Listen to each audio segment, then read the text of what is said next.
Arrêtez tout, il y a embrouille. Il y a un youtubeur qui vient de me clasher. Alors, c'est Timothée, non, il s'appelle Christian. Il pourrait s'appeler Timothée. Je critique les investissements des influenceurs, finance, Victor Ferry, machin et machin. Je ne les connais pas. Mais s'il me critique, eh ben on va voir. Et puis vous allez savoir dans cette vidéo si mes avocats sont déjà chez lui, si je compte le poursuivre en justice, si je compte faire une procédure bâillon, si je vais le défoncer dans cette vidéo, bah, c'est ce qu'on va voir dans ce qui va suivre. Les youtubeurs finance, moi qui les aime tant, eux qui m'ont appris tellement de choses, eux qui m'ont poussé à investir, eux qui m'ont fait gagner des milliers d'euros. Et bah aujourd'hui, ces gens-là, on va les passer à tabac. On va analyser leur portefeuille en bourse et ce que moi, expert financier renommé, en pense, les points positifs et les points négatifs et ce que j'ai appris d'eux. Ces personnes, on va leur attribuer des notes. On peut avoir 10 sur 10, 9 sur 10, 8 sur 10, 7 sur 10, 6 sur 10 ou bien il n'y a pas de panneau. On va les noter. J'ai pas la ref. Alors, donc évidemment, je déconnais un petit peu au début de cette vidéo, je faisais un peu de teasing.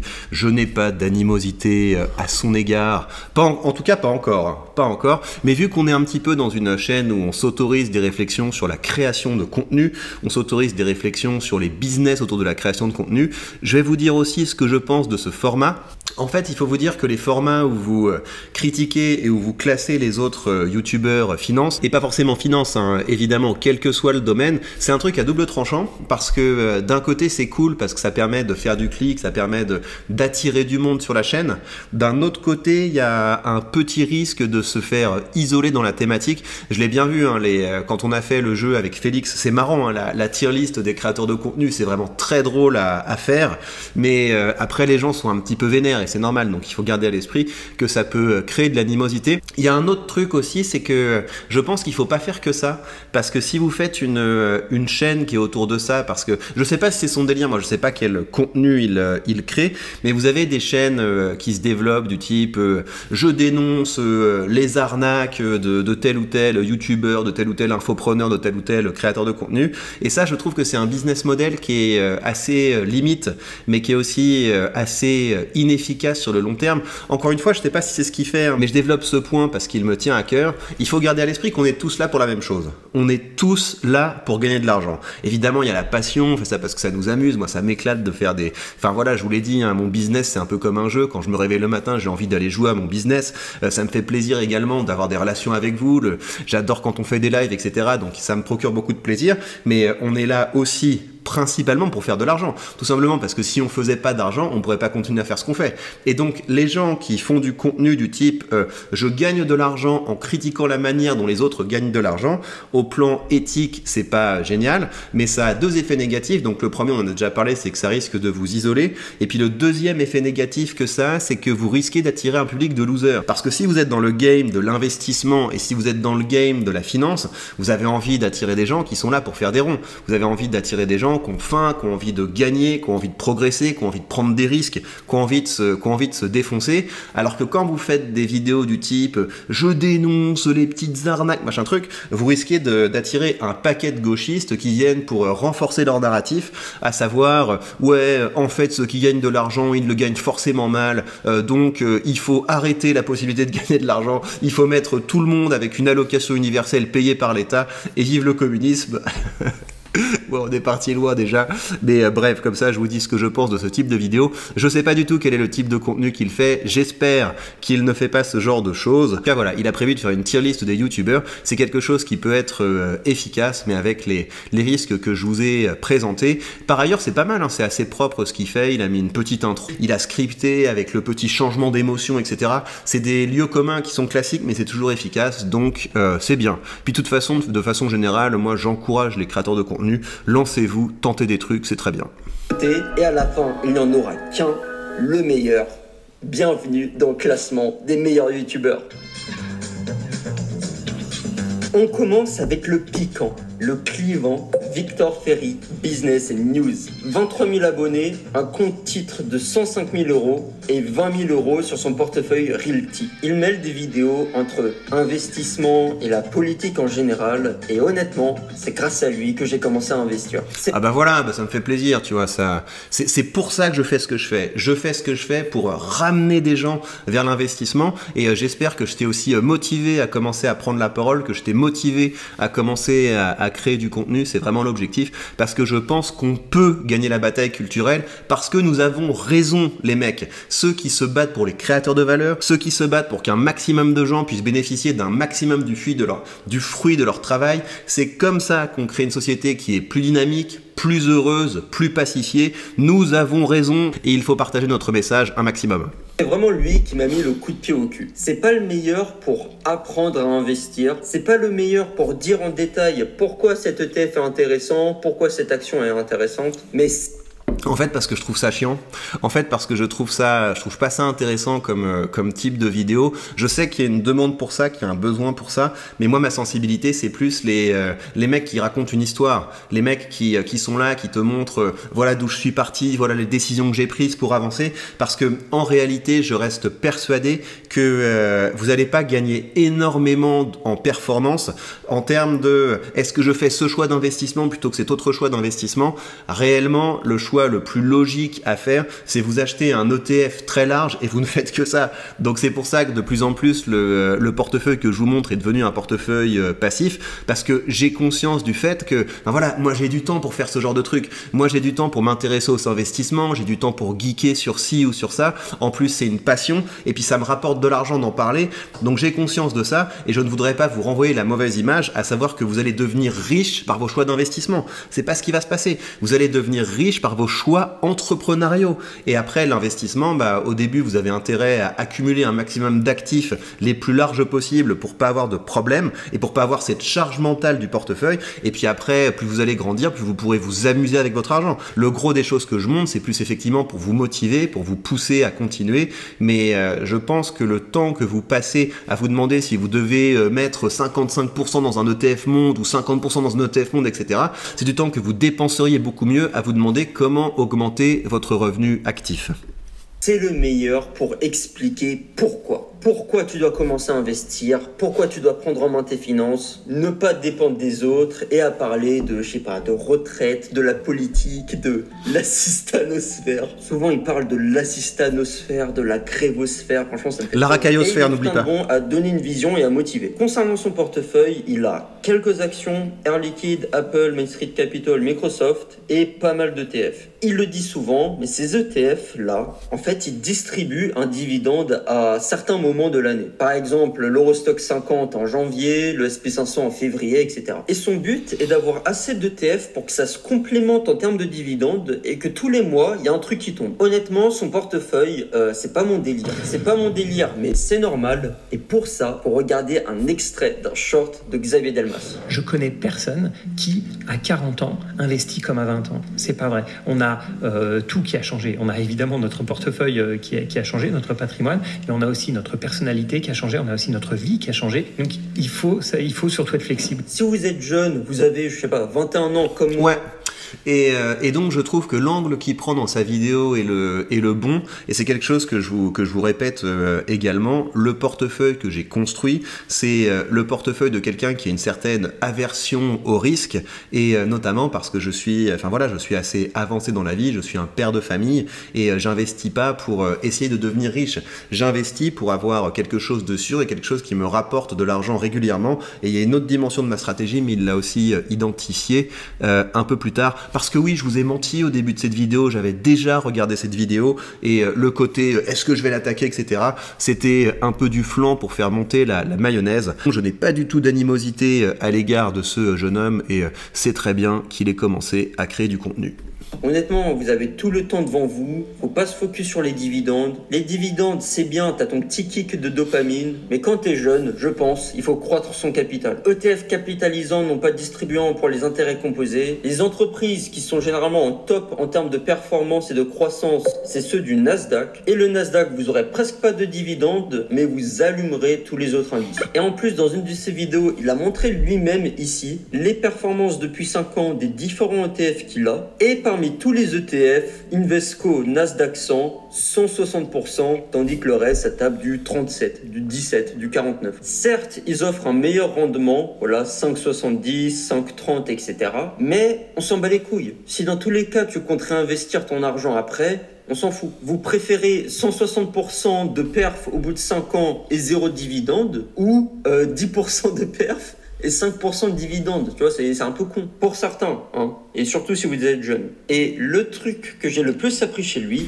Alors, ouais, je fais un petit point là-dessus. Donc, il a compris effectivement le côté négatif de la stratégie d'investissement dans les dividendes. Moi, j'ajoute un truc parce qu'on en parle assez peu. Il y a une dimension psychologique qui est intéressante. Donc, effectivement, le petit pic de dopamine quand on reçoit le dividende, moi, je l'ai toujours. Et donc, si j'avais un portefeuille où je ne recevrais pas de dividende, je serais plus triste, enfin, je serais moins excité par mon portefeuille et je serais moins motivé à investir. Et donc, pour maintenir l'effort sur le long terme, c'est important d'avoir une stratégie d'investissement qui est en accord avec ce qui nous procure du plaisir. L'autre chose, c'est si vous regardez la manière dont est construit mon portefeuille, il y a un équilibre en fait. Il y a un équilibre entre des ETF qui sont là pour reproduire la performance du marché. Donc j'ai une grosse partie dans le SP500, vous l'avez ici et vous l'avez aussi ici. J'ai une grosse partie dans l'ETF du monde, donc vous l'avez ici et vous l'avez ici. Et donc ça, c'est les ETF que j'ai pour que je dis c'est les ETF neutres en fait parce qu'ils sont là pour reproduire la performance du marché. Mais j'ai aussi une assez grosse partie que je compte faire grandir dans la partie croissance de mon portefeuille, et c'est notamment l'ETF Nasdaq que je vais continuer à faire grandir. Ça, c'est la première chose. Donc il y a un plaisir en fait de récolter du dividende que je trouve importante parce que nos stratégies doivent nous faire plaisir, c'est ça qui nous pousse à continuer d'investir. Il y a aussi une dimension gestion du risque, c'est que moi je sais que je ne perdrai pas d'argent en bourse. C'est à peu près une certitude. À ce jour, je n'ai jamais perdu d'argent en bourse et je pense que je ne perdrai jamais d'argent en bourse. Et je me suis mangé des petites crises. Hein. Si vous regardez voilà, on va regarder à l'échelle du Nasdaq. Donc on met 5 ans parce que c'est à peu près quand j'ai commencé à investir. Donc ça, c'était gros à l'époque. Hein. Le gros crash qu'on s'est mangé avec le Covid, bah, je me le suis mangé. Il y a eu toute cette année 2022 qui était assez désagréable. On a eu quand même pas mal de choses et moi je l'ai vu dans les commentaires. Vous avez des gens qui se sont cramés. Pourquoi? Parce que quand vous avez une stratégie qui est seulement basée sur l'idée qu'un jour je vais revendre mes parts pour prendre ma plus-value, parce que vous n'allez pas prendre votre retraite avec un ETF capitalisant. Vous allez prendre votre retraite soit en vendant des parts et en vivant sur ce que vous aurez vendu, soit à un moment vous allez vendre vos parts et les mettre dans du distribuant. Parce que la seule manière dont vous allez gagner de l'argent en bourse, c'est soit en vendant, soit en collectant des dividendes. Et donc quand vous êtes dans une situation où les marchés se cassent la figure et que vous êtes dans une stratégie qui ne distribue pas, vous n'avez que vos yeux pour pleurer. Vous avez tout votre argent que vous avez accumulé qui est en train de partir en fumée. Vous ne savez pas à ce stade quand ça va remonter. Et par ailleurs, vous avez un contexte anxiogène. Rappelez-vous le Covid. C'était la première fois qu'on avait vu ça. Les gens se disaient, mais peut-être que ce ne sera plus jamais comme avant. Peut-être que l'économie ne redémarrera plus jamais. Et pas seulement les gens qui paniquent. Les analystes sur les plateaux, les gens qui investissent depuis longtemps, tout le monde flippait. Donc c'est ça le propre d'une crise. C'est que vous avez moins d'argent et vous êtes dans un contexte qui est tout à fait anxiogène. Et ben moi, je sais que les différentes crises que j'ai passées, avec ma stratégie à dividendes, j'étais très heureux parce que je savais que j'augmentais mon rendement, parce que mes actifs, je pouvais les acheter plus bas. Et vu que les actifs que j'ai traversent les crises en continuant de verser et d'augmenter leurs dividendes, eh bien, je gagnais sur les deux tableaux. Donc il y a cette dimension qui est pour moi très importante. Les succès en bourse se construisent sur le long terme et je sais que ma stratégie, c'est une stratégie qui me rassure et qui me permet d'être sur le chemin sur le long terme. Et encore une fois, on le sous-estime, mais vous avez vraiment des gens qui perdent de l'argent en bourse. Pour moi, c'est fou parce que j'ai jamais perdu d'argent en bourse et je pense que je ne perdrai jamais d'argent en bourse. Mais vous avez des gens qui, quand ils se retrouvent dans l'œil du cyclone, ils ont n'ont pas les dividendes auxquels se racheter, ils voient que leur argent est en train de fondre, et donc ils paniquent, ils se disent mais c'est tout ce que j'avais économisé jusqu'à maintenant, il ne me reste plus rien, etc. Et ces gens sortent de la course et ils ne reviennent jamais. Donc tout ça pour dire que c'est très bien de critiquer la stratégie à dividendes pour les raisons qu'on connaît. Effectivement, a priori, vous allez moins performer qu'avec des choses qui sont plutôt orientées croissance. Vous avez des frictions fiscales qui peuvent également réduire un petit peu la performance. Mais moi, c'est des choses que je prends en compte et tout bien considéré, c'est la stratégie qui me convient le mieux. Ça a vraiment fait clic dans ma tête, je trouve ça trop malin. C'est que souvent, Victor Ferry, il parle d'hypothéquer ses actions. Disons que tu as 200 000 euros en bourse et que ces 200 000 euros, ils te font un dividende de 1 000 euros par mois. En fait, vous pouvez hypothéquer votre portefeuille boursier. En gros, vous allez vers une banque, vous leur dites « Ok, je veux emprunter de l'argent, je vais mettre en gage mes 200 000 euros, c'est-à-dire si je rembourse pas mon emprunt bancaire, bah vous pouvez vendre mes actions à ma place pour vous rembourser. Et du coup, tu hypothèques 200 000, hop, tu débarques avec un prêt de 100 000. Avec ces 100 000 euros, t'achètes une maison, t'achètes une résidence principale. Et pour payer le crédit, tu vas utiliser les dividendes que ton portefeuille boursier va te donner. Et en gros, vous gardez vos 200 000 balles et vous avez une maison qui s'autofinance avec les dividendes. Ouais, donc tu as tout compris et ça c'est effectivement une des raisons pour lesquelles je suis content d'investir avec mon courtier, mais il faut quand même préciser une chose parce que je peux avoir tendance à surestimer le niveau de compréhension de ces mécanismes par mon public et donc il faut bien comprendre que c'est une stratégie qui est quand même plus risquée que de l'hypothèque classique, que d'hypothéquer une maison ou un appartement. Pourquoi? Parce que quand vous hypothéquez votre maison ou votre appartement, vous avez fait une expertise, la banque a validé le prix de votre appartement et la banque va pas constamment réévaluer le prix de votre appartement. Parce que imaginez, vous êtes dans une situation où votre appartement, vous l'avez hypothéqué pour 200 000, vous avez le marché de l'immobilier qui se casse la figure et en fait votre appartement ne vaut plus que 150 000. Vous de votre côté, vous avez emprunté 200 000, votre banque vous dit bah, votre collatéral, vu qu'il ne vaut plus que 150 000, vous devez nous rembourser 50 000 immédiatement. La banque ne va pas faire ça parce qu'on n'est pas constamment en train de réévaluer le prix de votre actif immobilier. Par contre, vos actifs que vous hypothéquez sur un portefeuille en bourse sont réévalués en temps réel. Donc c'est-à-dire que si le marché baisse de 20% et ça peut baisser de 20% et que vous avez emprunté à fond, eh ben vous pouvez vous retrouver dans une situation où j'ai emprunté 73 000, mon portefeuille s'est cassé la figure et il ne vaut plus que 70 000, et ben je me retrouve dans cette situation où mon courtier va vendre tout ce que j'ai dans mon portefeuille pour rembourser l'emprunt. Et donc si j'ai utilisé l'argent pour l'investir quelque part, ben voilà, ça m'a permis d'acheter quelque chose, mais c'est quand même une situation qui est désagréable. Donc gardez ça à l'esprit, vous avez ce risque de liquidation, vous avez ce risque d'appel de marge. Donc voilà, après vous gérez ça comme vous voulez, mais vous devez avoir conscience de ce risque, c'est-à-dire que moi je n'emprunterai jamais à fond, mais oui, c'est une très bonne stratégie d'emprunter un petit peu et de rembourser progressivement avec les dividendes pour faire des emprunts qui ne pèsent pas sur votre niveau de vie en fait, parce que vous pouvez rembourser tranquillement avec les dividendes et vous pouvez par ailleurs imaginer un scénario favorable où les marchés montent, c'est-à-dire que la valeur de votre collatéral augmente et vous n'avez pas du tout de pression pour avoir à rembourser. Pour le reste, ce courtier est cool parce que vous avez une énorme gamme d'ETF que vous pouvez acheter avec des ordres à 1 € de frais, donc c'est les tarifs les plus bas du marché. En fait, pour moi, autant investir directement avec un vrai bon courtier qui vous donne entre les mains tous les leviers de la liberté financière. C'est le cas de ce courtier DeGiro. Et en plus, ce qui est cool, c'est qu'avec mon lien affilié, vous aurez 100 € de frais de courtage remboursés, c'est-à-dire que les transactions que vous ferez au cours du premier mois, eh bien les frais de transaction, les petits frais de transaction vous seront remboursés à hauteur de 100 €. Puis mon gars, et puis tous les autres qui voudraient faire du contenu de ce genre-là, je vous invite plutôt à proposer des collabs. Faites de la collab parce qu'on a besoin, je pense, de se créer un écosystème de youtubeurs finance où c'est sympa, quoi, où il y a une bonne ambiance. J'aimerais bien qu'il y ait des émissions un peu de divertissement comme ça, où on débriefe des news ensemble, en rigolant, en échangeant, en interagissant avec le public. On a besoin de ça. On a besoin d'occuper l'espace culturel. On a besoin qu'un maximum de gens s'intéressent à la finance, que des gens viennent par le biais de l'humour, par le biais du fun, par le biais de l'actualité. C'est pour ça que je fais des vidéos politiques sur ma chaîne, by the way. C'est pour attirer Jean le droitard, qui habituellement est en train de critiquer les mecs au RSA, alors qu'il est lui-même au RSA. C'est pour que les gens se disent, mais non, mais en fait, si je me respecte vraiment, je dois commencer à prendre soin de mes finances. Donc voilà, il faut qu'on gagne la bataille culturelle, qu'on emmène un maximum de monde, qu'on crée des formats qui sont originaux, avec de la collab, avec de l'humour, avec des équipes de gens qui sont sont fun avec du fit and fun, etc. Donc proposez des collabs. Et à propos de collabs, Christian, moi je t'invite à participer à mon colloque Token.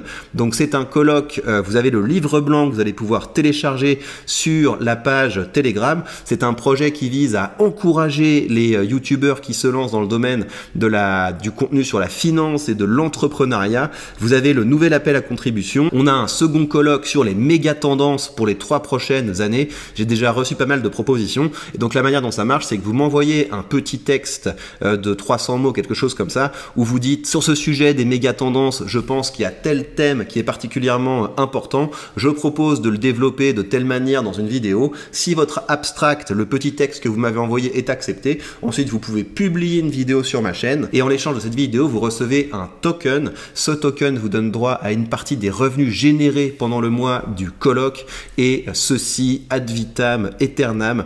Donc c'est quand même très cool, au-delà du fait que ce token vous donne accès à tout un nouvel univers de contenu et d'échanges avec d'autres personnes créatives et motivées. Donc vous pouvez aller lire tout ça. Vous pouvez également lire le livre blanc pour comprendre la philosophie de ce projet. La deadline pour m'envoyer vos contributions, c'est le jeudi 19 septembre. Donc vous avez encore un petit moment. Profitez du week-end pour faire ça et pour participer à cette belle initiative. Et bien voilà, chers amis, prenez bien soin de vous et on se retrouve très vite pour de prochaines news.